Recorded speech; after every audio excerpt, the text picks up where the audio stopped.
Amini, Ibu Haja Amini. Pak Sutarso yang begitu mengajarkan ke Bu Haja Amini. Bu Haja Amini punya anak namanya Bu Haji Suratni, masih hidup Bu Haji Suratninya di sana. Terus Ibu Haja Suratni nularnya ke ibu ini. Ibu Indeng Kuswi, kalau Indeng di sini Ibu Kuswi. Ibu Kuswi punya anak, ya punya anak Kuswi. Kuswi punya anak ini. Terus ini punya adik saya kesini ponakan gitu. Ibu Pupung. Iya. Pupung apa Pupuh? Pupu NG.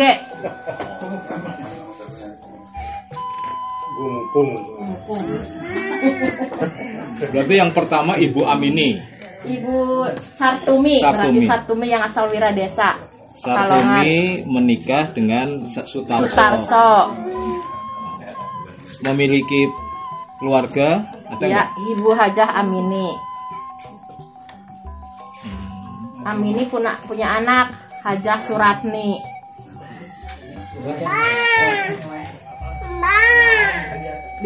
Ditularkan ke berarti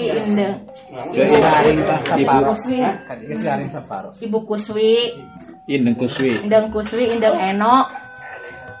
Ini Bu Suhapi saling ngarana.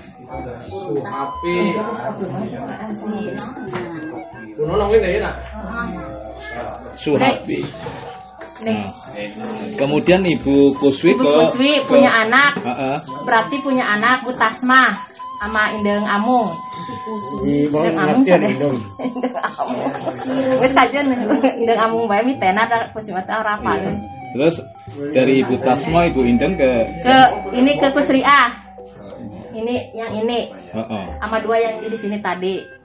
Kusriah. Iya. Kusriah dengan Siti Waida.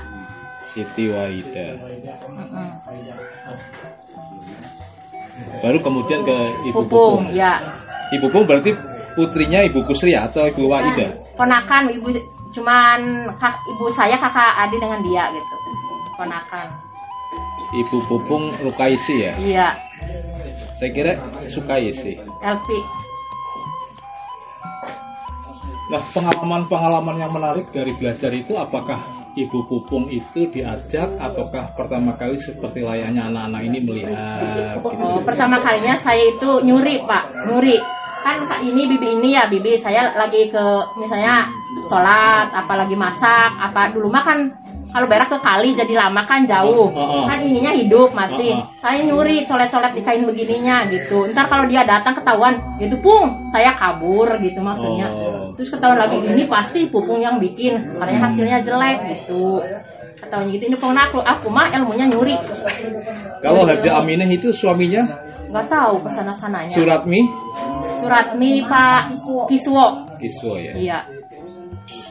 Ini semenjak tahun berapa Bu Sartumi itu pindah dari Wiradesa ke ini? Pokoknya abad ke-80 kalau nggak salah. Ya abad ke-80 tahun seberapa? Tahun 18 ya. Kalau ada tahun baheula lah, tahun yang lalu. Yang dulu pernah menjadi pegawai kecamatan dulu istilahnya ya, apa? Bukan, itu pegawai pertanian nanti Asper. Oh, kehutanan, ya kehutanan. Jadi Pak Sutarso karena Asper itu ketemu dengan Bu Sartumi di Pekalongan, terus dibawa ke sini. Nah, ngapa kun buat dibaret, udah sok disaratanya baik.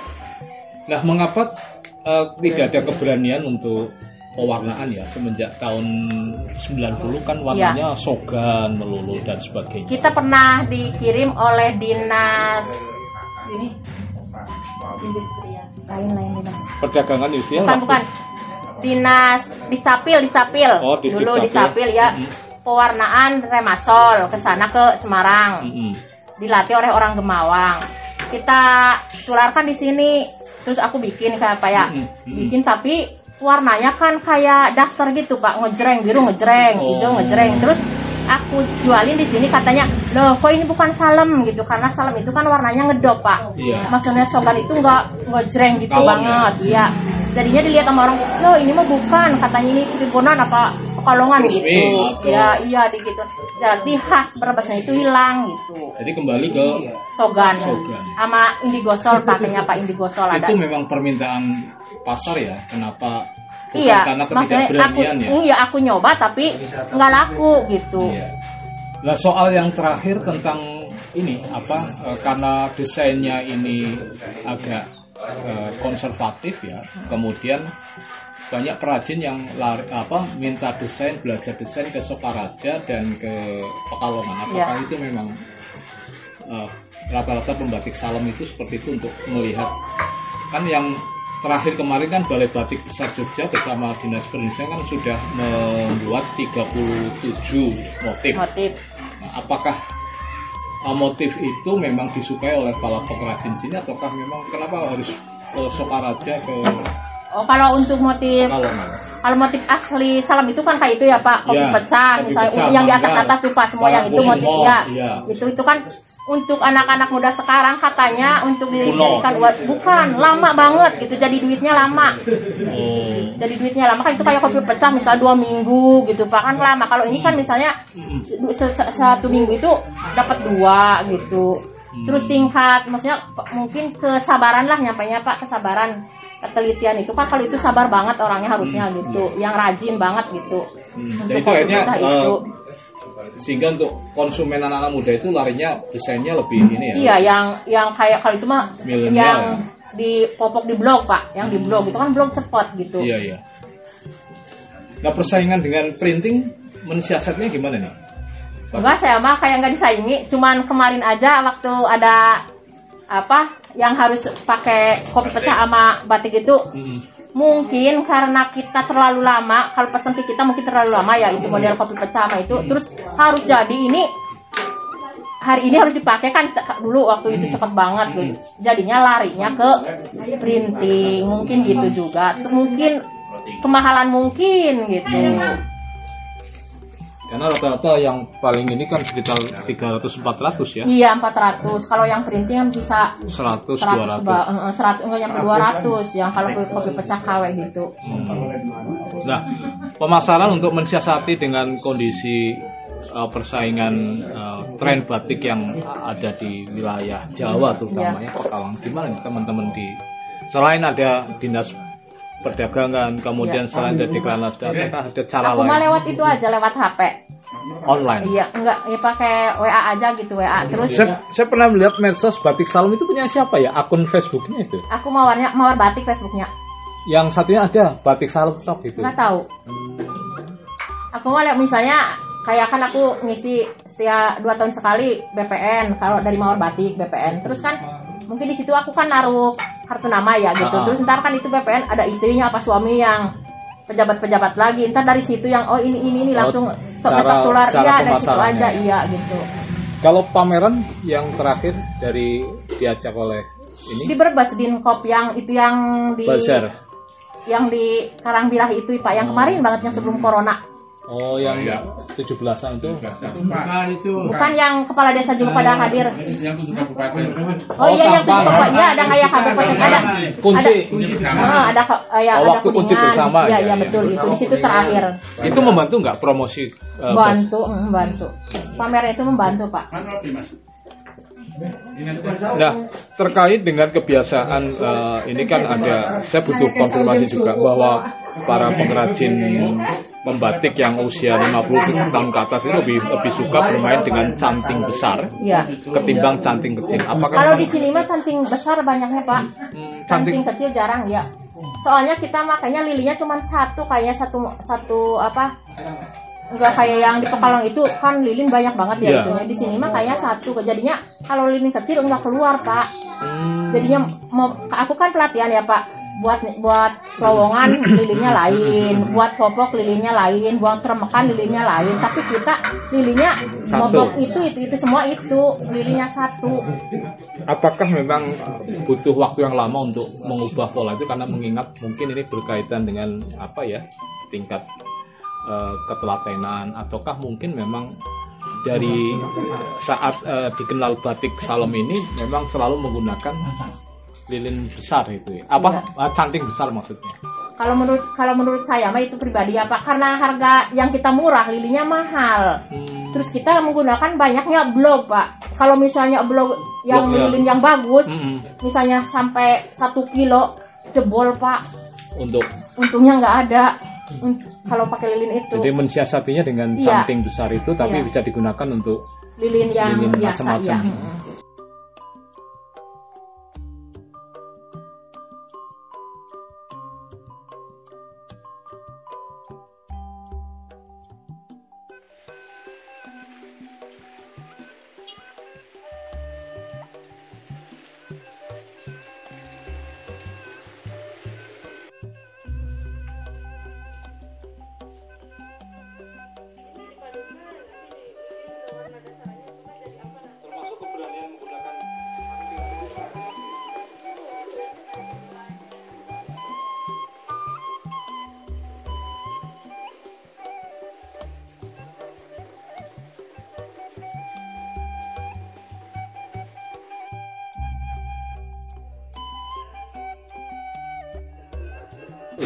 Tiga tahun, 2 tahun yang lalu.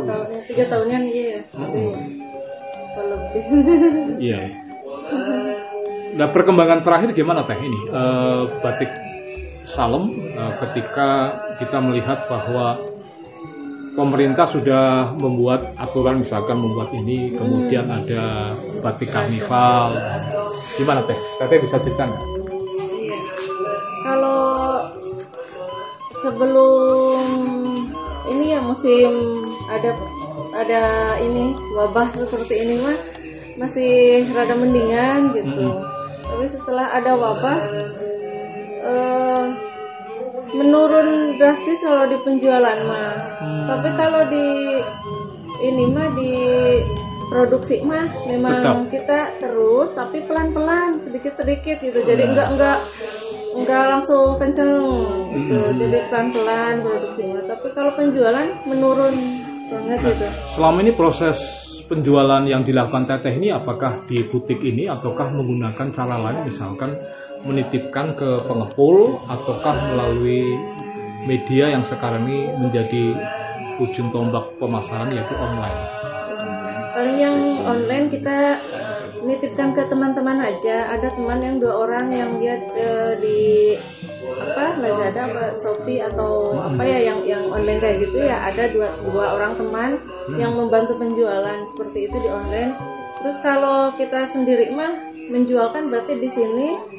Terus paling ngisi ke toko-toko atau ke butik yang di luar daerah gitu.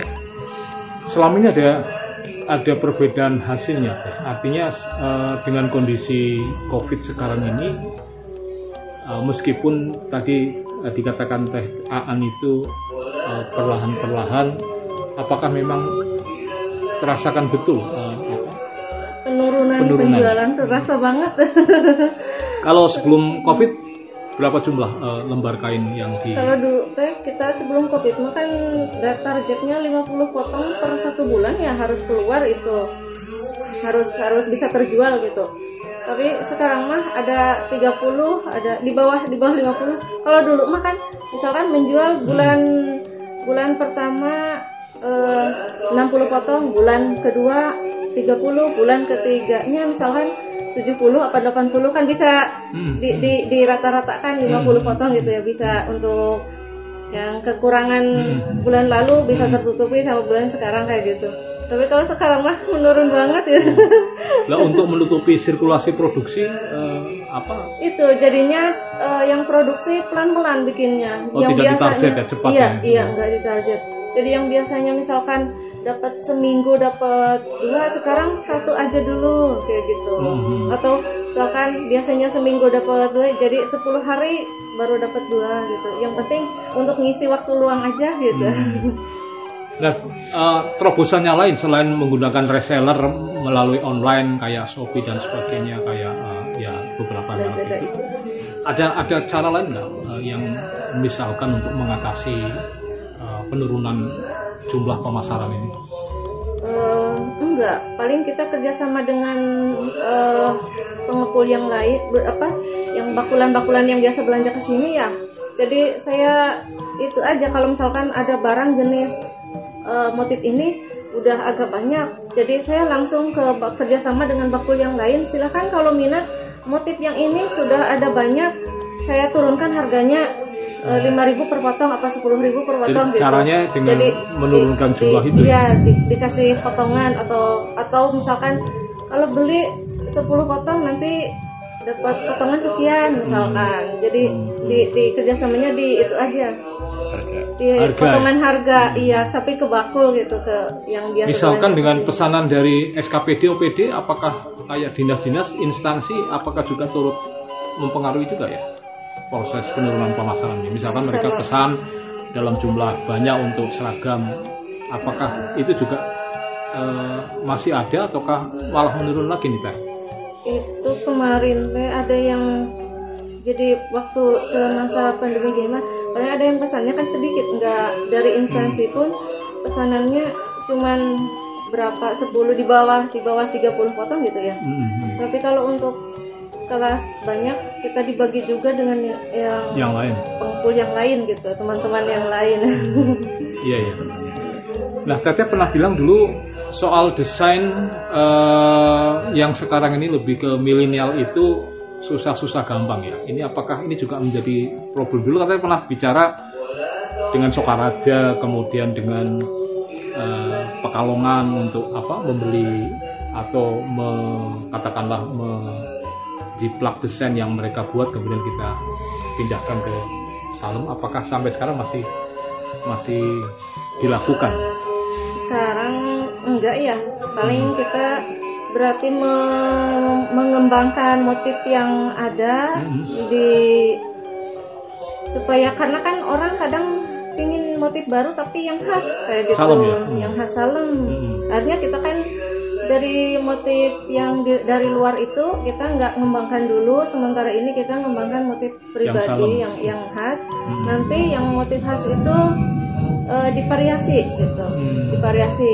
Yang dulunya motif ini di dasarannya kosong, sekarang pakai motif yang lain gitu. Dan itu laku ya kalau misalkan masih menggunakan motif paten Salem kayak pecah kopi, sidomukti, ukel, manggar, masih laku ya? Laku, iya. Termasuk yang saya kenakan ini beras mawur ya. Nah, satu hal lagi Teh, ini meracik warna ini apakah masih menjadi problem utama dari pembatik Salem ini? Kan selama ini kan mereka hanya belinya matengan. Tapi untuk kayak seorang apoteker meracik bahan-bahan kimia itu menjadi warna yang pas masih belum bisa apakah itu juga masih menjadi problem sampai sekarang dirasakan pembatik?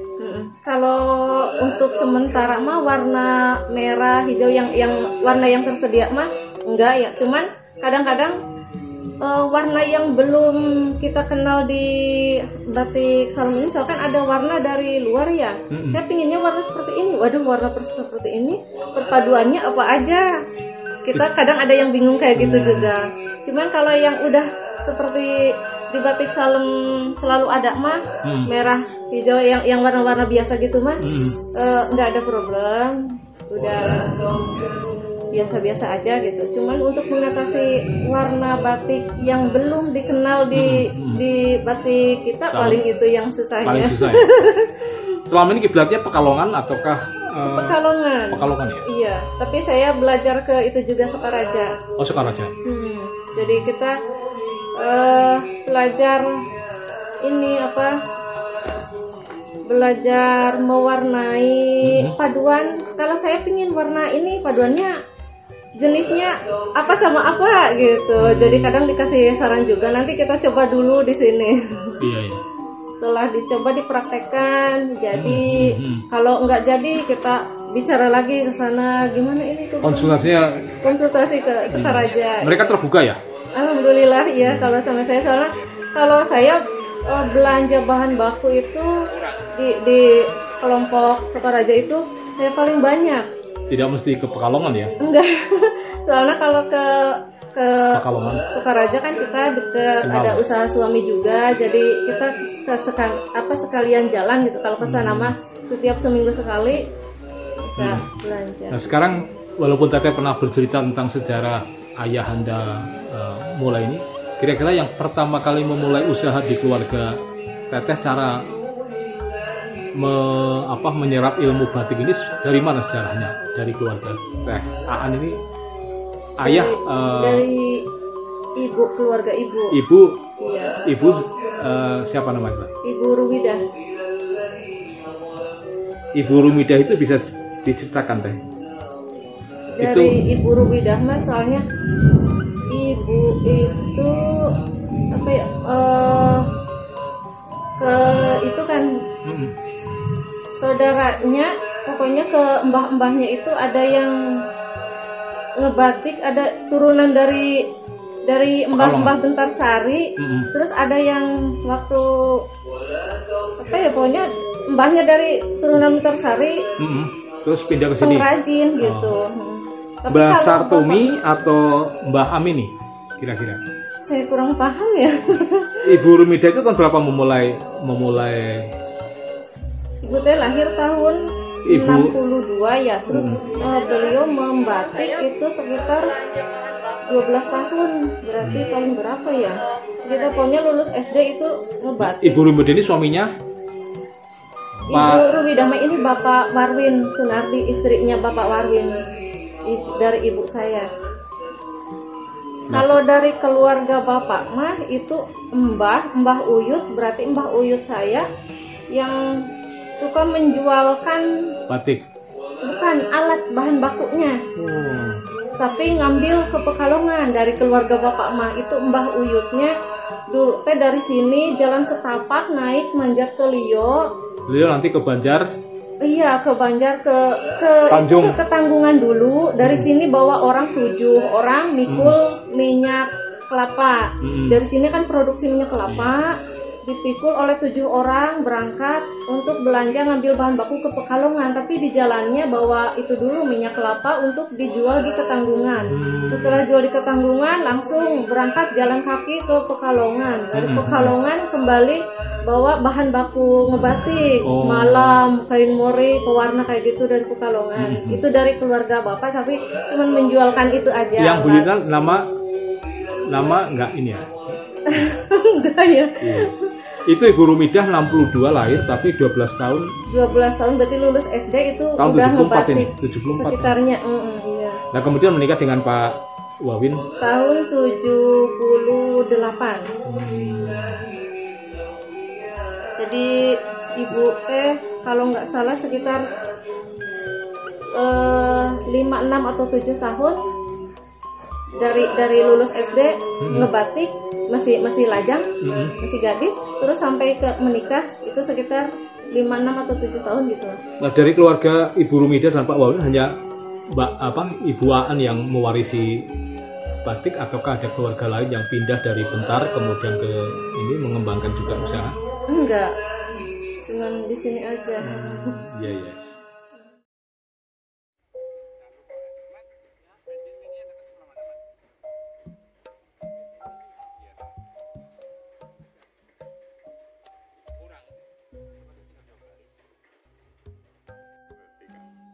Perjalanan menuju ke komunitas dan juga pengrajin batik Salem atau batik putusan di Desa Bentar dan Bentarsari ini membuktikan bahwa batik Salem atau batik putusan ini merupakan salah satu warisan budaya tak benda yang sudah lama dikenal oleh masyarakat Kabupaten Brebes.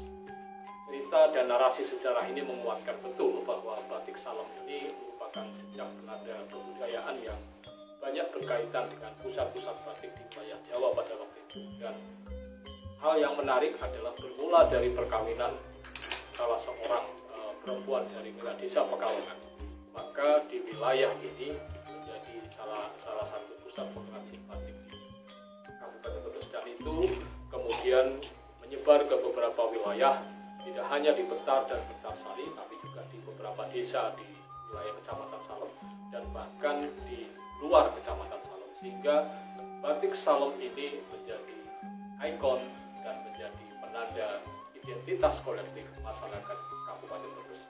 Satu sisi, batik Salem ini menjadi bagian penting karena tidak hanya meriwayatkan narasi keterampilan dan teknologi tradisional, tetapi juga menjadi proses yang melekatkan dan menjadikan masyarakat di Salem ini tidak hanya teridentifikasi oleh kebudayaan setempat, tetapi mereka menerima kebudayaan luar.